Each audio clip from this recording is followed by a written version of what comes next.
What's up, guys? Shoyu Connects here as usual. We have a special guest ready to go on the show. Hello everyone. It's called Enjoy to Encourage. I try to make people I try and make people do the right thing. And my type of content is just based on confidence, motivation, and self-improvement. Yeah, follow him, subscribe and like, of course. Enjoy to encourage. Link will be down below. Thank you for that. So, today's topic is going to be how to be a high status, or should I say, high value man, right? And we're going to ask him questions about what he thinks a high value man is, or high status man.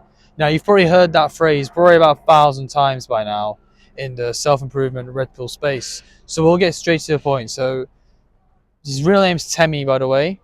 So, I want to ask you, Temi, what do you think defines what a high value man is, or a high status man? What does it mean to you? Yeah, I think what a high status man, what it really means, is really about having your priorities. Yeah, You don't want to prioritize a woman before yourself because absolutely. you need to have a purpose, but then you need to be motivated to do that for yourself before you can be with someone else.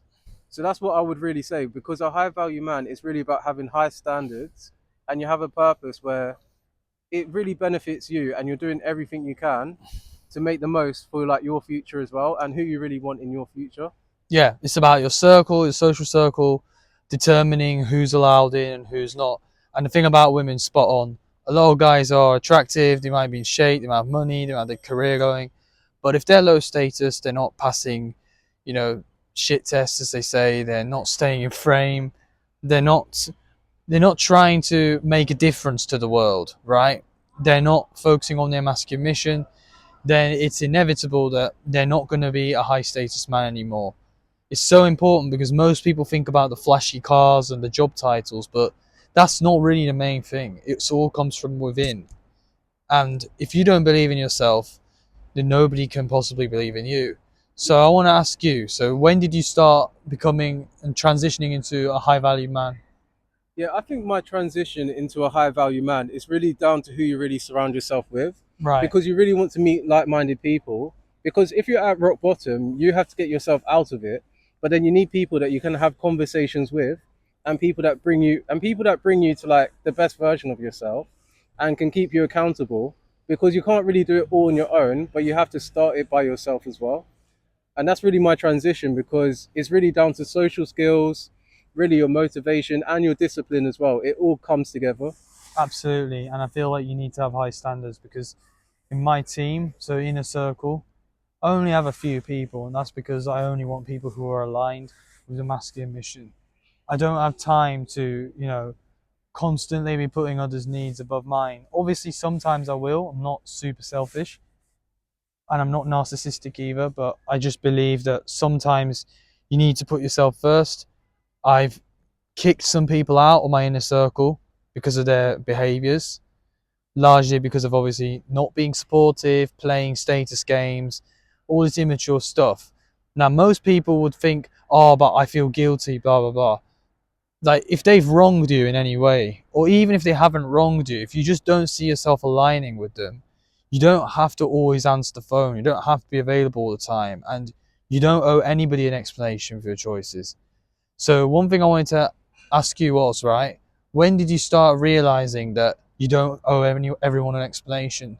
When was it that you realized the importance of high standards? Any personal stories? Yeah, I think in terms of personal stories, I would say when you're by yourself so much, you have to be the one to really make the most of the opportunities that present themselves to you.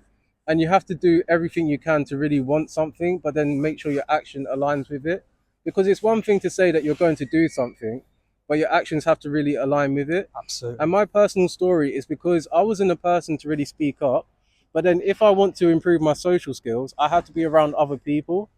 And even though you have to like face your fears, be in crowded places, you have to be in these places where you feel like you're not ready, and you have to do things where you're not ready, because then you're able to like make the most of the opportunities that you do have. And then because you're facing your fears as well, you realize that fears aren't really as scary as you really think it is, because it's all in your head. So that's really all I got to say on that. Yeah, comfort kills gains completely. I feel like people want to stay in comfort, but they don't realize that once they face their fears, they'll realize that it's the fear of rejection, the fear of change that actually held them back rather than the actual progress. Because I found that a lot of beliefs I had to unplug myself. I had to stop believing in a lot of the things that I believed as a child. And furthermore, it just comes to raising your standards, making sure that you don't allow certain things to slide. I've often found that the biggest challenge, though, like you said, is social skills. Being able to network with people requires you to have good social intelligence. You also need to be disciplined, which is obviously difficult for me. So I'm not always the most disciplined, but I always try to be. And I've always found that with the right time, with the right progress, if you level up and you stop worrying about what other people think, stop worrying about what that classmate from a few years ago might think, who cares? Because 90% of the time, hate comes from below. Like, they're not doing better than you, they got nothing going on in their lives. And yeah, I just don't see any reason why you should doubt yourself. And just a final question so that we can wrap up. When did you start making content? Yeah, I started making content in 2022. And when it came to really my content, it's because I started YouTube based on like my inspiration, and that's really Jordan Green. But then also, if you don't know who Jordan Green is, he's like self improvement, but he's changed his content later on. But I started content in 2022, and then it took me 2 weeks to actually get into YouTube. And the reason why I'm saying this is because some people, they may want to do something, but then they stop themselves from doing it, or they talk themselves out of it, and they delay it. Because if you delay something, it just takes you longer to get to where you want to be. So that's what I'm going to say, because my content, it took me 2 weeks to get into it, but to actually do it and be consistent, it takes years, because you don't see the results straight away. You see it from improving yourself and the progress that you make within yourself as well. Yeah, progress takes a while, delayed gratification, making sure that you're always thinking long term instead of short term, always putting your goals first. Yeah, and you got to be one step ahead as well. Yeah, and just to add, I started making content in February 2024. I opened Shoyu Connects then, but my vibe was a bit different. The content was a lot lower in quality, less consistent, but I covered similar topics. It was mostly, though, about self improvement, motivation kind of content. It was almost like a blue pill motivational content. But the red pill dating stuff began maybe like I'd say last December. I started making content about it, and it was because of some bad experiences, which I'll go over in some videos in the future. But that's all I really need to say, that making content has changed my life. It's made me more confident. It's made him more confident too. Yeah, And come just on, so overall, yeah, come on. Yeah, see, it's brilliant union yeah, to got to have. meet like-minded people as well. Yeah, you have to meet like-minded people always. Like, you have to keep your circle small. Like, my team is very small. Like I said, it's not something that anybody can just get in. That you have to show that you're a man of value and status, and that is how we decide who to hang out with. You're the sum of the 5 people you spend the most time with, even though that phrase is overused, and opportunities come to those who present themselves. So yeah, thank you for everyone that's watching. It really means a lot that you are watching, Sydney, and you hope to watch my videos in the future. Me too. But keep your eyes out, keep your eyes open, because content is only evolving, and we have to like be ready for change and change yourselves as well. Oh, absolutely. You have to make sure you change. Because, and one last note, it was Austin Dunham who inspired me to make content.